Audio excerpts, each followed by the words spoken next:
ধর্ম নিয়েই তো যত গন্ডগোল। বাংলাদেশে তাকিয়ে দেখেন, মন্দির ভাঙছে, দুর্গা মূর্তি ভেঙে দিচ্ছে, ইস্কনের উপরে আঘাত হচ্ছে। কেন?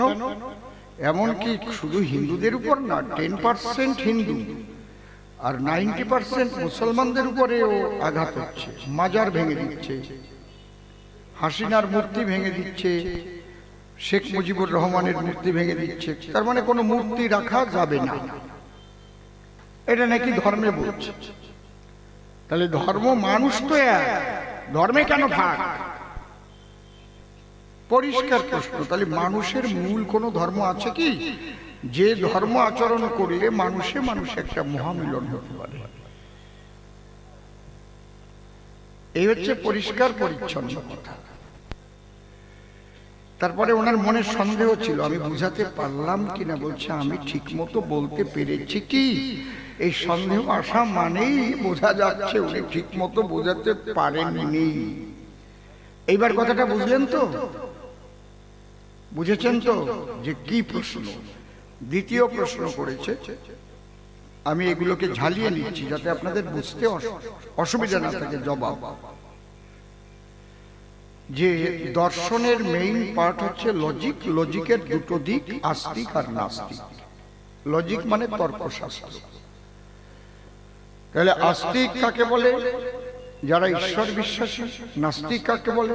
যারা ঈশ্বর, আত্মা, পরজন্ম এগুলো দেয় না পাত্তা, এগুলো নেয় না। সব হচ্ছে বাস্তব, প্রকৃতি নির্ভর, প্রাকৃতিক নিয়মে সব চলছে। নাস্তিকবাদীরা তো তাই বলে নাকি? দর্শন করে দেখবেন। তাহলে নাস্তিকবাদীদের মধ্যে কোনো গন্ডগোল নাই, তারা সবাই এক কথা বলছে। পৃথিবীর যারা নাস্তিকবাদী, সে মুসলিম নাস্তিকবাদী হোক, হিন্দু নাস্তিকবাদী হোক, খ্রিস্টান নাস্তিকবাদী হোক, পার্সি, জৈন, শিখ নাস্তিকবাদী হোক, যেখানকার যারা নাস্তিকবাদী, তার বাবা হয়তো শিখ ধর্ম পালন করেন কিন্তু সে নাস্তিক হয়েছে। একজনের বাবা হয়তো হিন্দু ধর্ম পালন করে, তার ছেলে নাস্তিক হয়ে গেল। আছে না? ঠিক বলছি তো নাকি?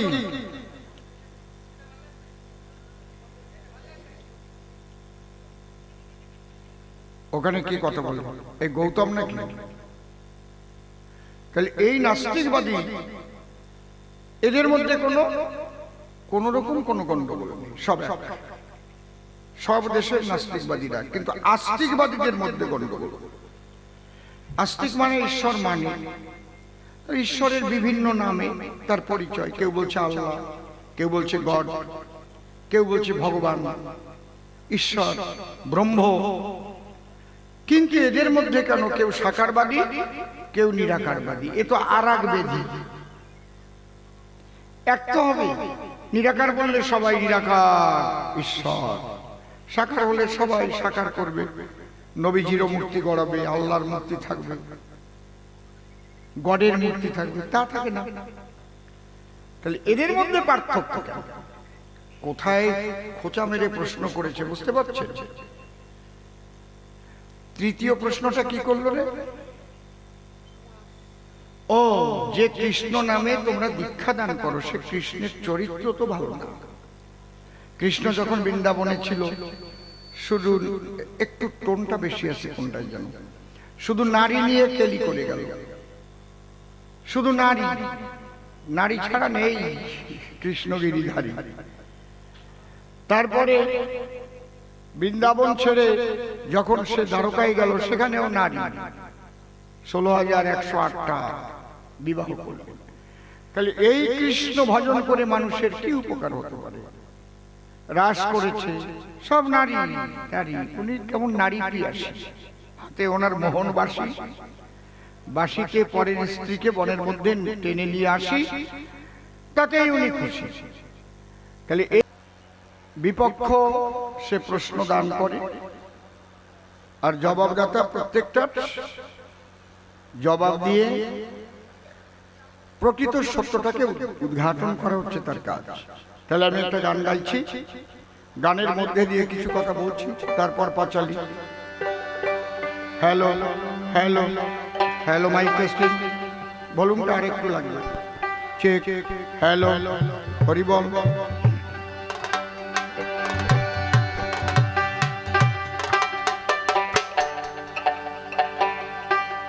ছেড়ে দে তোর হিংসা বৃত্তি,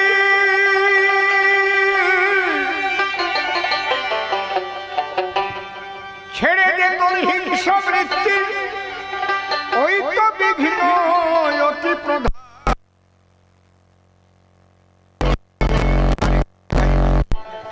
একটু রে ভাই, ওরে মানুষ দেখবি যদি যদি ভগবান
মাতা পিতার যুগল পদ্ম হৃদবদ্ধে করে আরাধ্য শুদ্ধ চিত্তে প্রণতি জানান।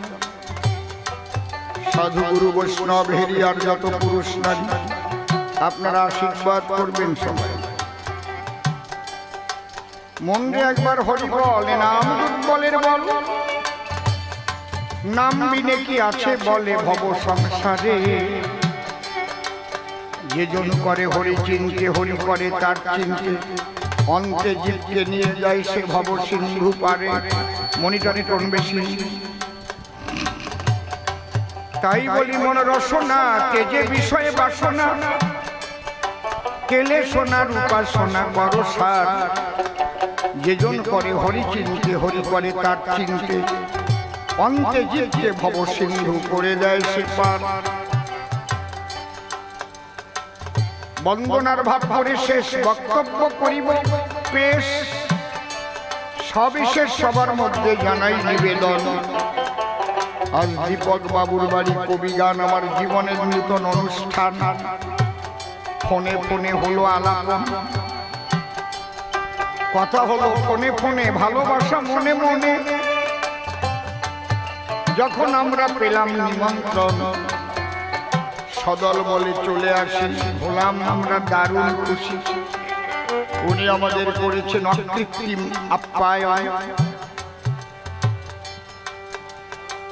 যাক সে কথা বলে কার্য নাই সভা তলে, আমাদের চারণ কবি বলে সবাই দেয় পরিচয়। আমরা যদি ইচ্ছা করি সৎ কথা ছন্দে বলিতে পারি, ছন্দে বিচরণ করি সর্বদাই। চারণ কবি মুকুন্দ দাস ছিলেন, ব্রিটিশের বিরুদ্ধে গান লিখে গেলেন। চারণ কবি আরো ছিলেন কতজন, বঙ্গমাতার অঙ্গলোক কবি দল, পুরাতনে পরিসরণ জাগ্রতই মহিতল। কবি হরিচরণ সাধন বলে আকুল ছবি কবির দলে, তারক চান্তাই হরি বলে শিব শক্তি যার হৃদিতল। করে হরিচাঁদের কৃপা ভিক্ষা, হরিবরের কবি শিক্ষা, মনোহরের গুণের ব্যাখ্যা আজও করে ভক্ত। ওই যে সরা ওই দিক ঘুরে বুঝিস, হ্যাঁ আজও করে ভক্ত দল। সাধনায় অমৃত লোভী ছিলেন বড়রাজেন সাধক কবি, যার গানেতে ঠাকুর রবি বিশ্বকবি হয় পাগল। তারই সঙ্গী কবি নকুল, যার গানেতে সভা আকুল। পাগল বিজয় পেয়ে তার ফুল ফুল ফুটালো ভূমণ্ডল। বিজয়ের ভাটিয়াল গানে ভক্তি জুড়ায় ভক্ত প্রাণে, সুর ছন্দর মধুর গানে ঝরত কত নয়ন জল। নিশিকান্তের পদ যোজন যায় না করা তাহার ওজন, আজও যাহার গুণের গাজন করতেছে সুধী সকল। কবিদের নাম বলতে গেলে কত কবি আসে চলে, সেসব বলে আর নাহি প্রয়োজন। কবি রসিক শেখর রসে ভরা, সুরেন্দ্র হয় মধু ভরা, অমূল্য মাতালো ভরা, পেয়ে ভবা পাগলার বল। এমনি ভাবে চারণ কবি যারা কবি গান গেয়ে গেলেন তারা, তাদের তুলনায় আমি কবির চারা হয়েছি একজন। তাহাদের আশীর্বাদের বলে আমি আপনাদের জীব ছেলে, এই কবি গান নিয়ে দেশ বিদেশ করি যে ভ্রমণ। আপনারা আশীর্বাদ করে প্রেমানন্দে বলে হরে কৃষ্ণ হরে, মস্তকে চরণ ধুলি দেবেন সর্বজন। আমি অবাক হয়ে যাই, মায়েদের কি উলুধ্বনিটাও মনে নাই? আমরা বাঙালি, আমাদের আদর্শ এটা ভুলবেন না কখন। সেই আগেকার দিনের কথা মনে পড়ে বিদ্যস্ত। সন্ধ্যাকালে মায়েদের উলুধ্বনি শঙ্খধ্বনি প্রতি ঘরে হয়। আজকে আমি জয়ধ্বনি দেবার পরে নীরবতা দেখে বড় ব্যথা জাগে অন্তরে। আর একবার আমি ধ্বনি দেব এ সবাই, জয় জয় রাধা গোবিন্দ প্রেমানন্দে সবাই হরি হরি বল।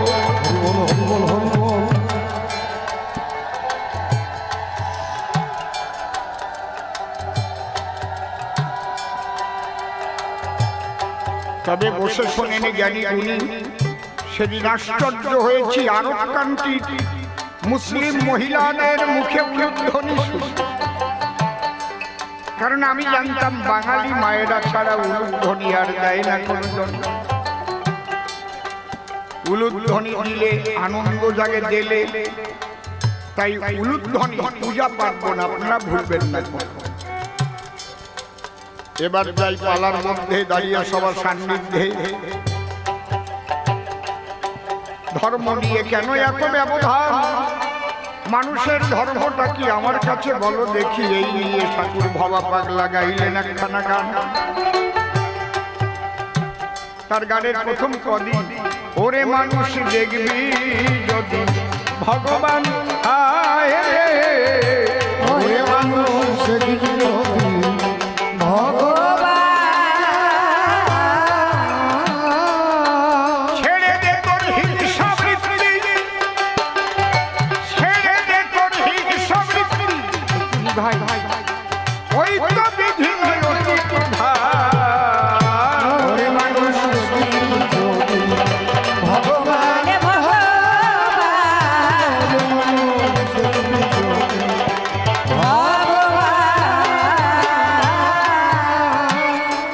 ছেড়ে দে তোর ভিন্ন ভেদে, দেখ না শাস্ত্র দেখ না রে ভেদে, কোরআন পুরাণ নয় রে প্রভেদে, সন্দেহে হিন্দু শোন মুসলমান।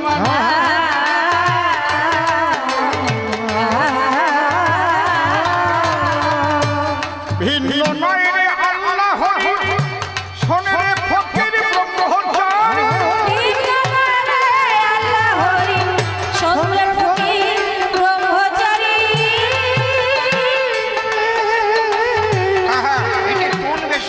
কোন বেশি এই লেডিসটাই কোন বেশি, এই একটাতে খেয়ে নিচ্ছে সব। আমি ভাবছি কোনটা এত টোন। হ্যাঁ হ্যালো, মনিটরে টোন কম বেশি, একটা এলোমেলো থাকলে সব শেষ হয়ে যাবে। হ্যালো হ্যালো, এখনো টোন বেশি।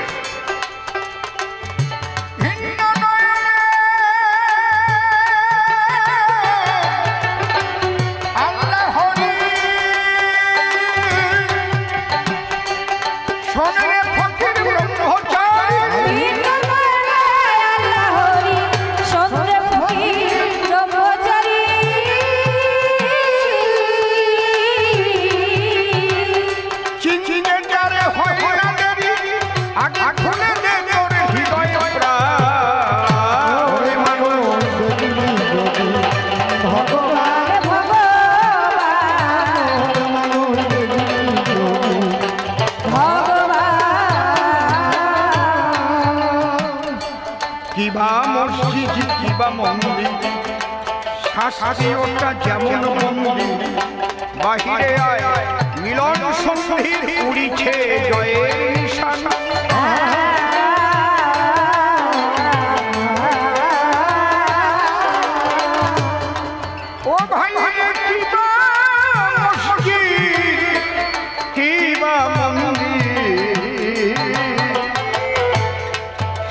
আকাশটি ওটা যেমন বন্দি, বাহিরে আয় মিলন সন্ধি উড়ছে জয়ের নিশান।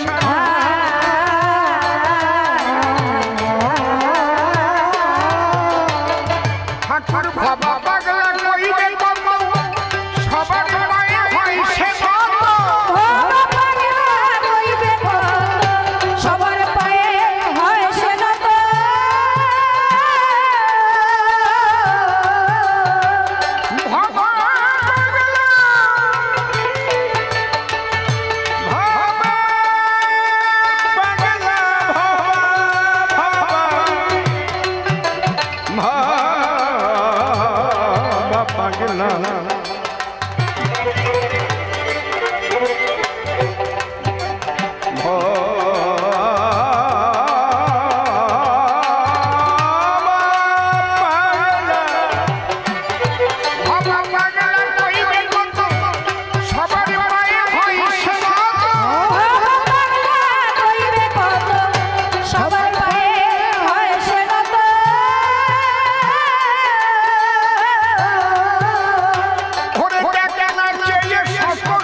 স্মরণ করি পরমেশ যার গুণ বর্ণিয়া শেষ বেদে করতে নারে, স্মরণ নিলে যার পায় ব্যাঘাত বিঘ্ন দূরে যায়, বারে বারে নমস্কার করি।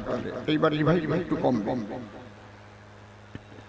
পরে বন্দি মায়ের চরণ, যে পদ বিপদ হরণ ভব সিন্ধু তরণের একমাত্র উপায়, যে পদ ভাবিলে পরে আপদ হরে বিপদ হরে, জীবগণে ধ্রুব মোক্ষ পায়। এ ভাবধারায় বলতে গেলে অনেক সময় যাবে চলে, তাইতে চিন্তা করলেম দিলে মনশিক্ষায় বেশি প্রয়োজন নাই। কবি গান শুনবার তরে যারা বসেছেন আসরে, কাছে কিংবা আছেন দূরে, আমি করজোড়ে সকলের শ্রীপাদ পদ্মে ভক্তিপূর্ণ প্রণাম জানাই। একটা সাউন্ড আসছে কেন শো শো করে? হ্যাঁ, একটা শো শো সাউন্ড আসছে কেন? কিসের সাউন্ড? জেনারেটর। আপনারা করবেন আশীর্বাদ, যা হতে যায় চিত্তের বিষাদ, ইষ্ট প্রেম প্রসাদ যেন অন্তরে হয় লাভ। যত আছে খুঁটিনাটি ঝেড়ে দেহের ময়লা মাটি, দেহখানা করে খাটি, ভেতরেতে জাগে যেন পবিত্র স্বভাব। যাজ্ঞে কথা এই পর্যন্ত থাকবে, আগে এবার কিছু হবে আলাপন। পাল্টান।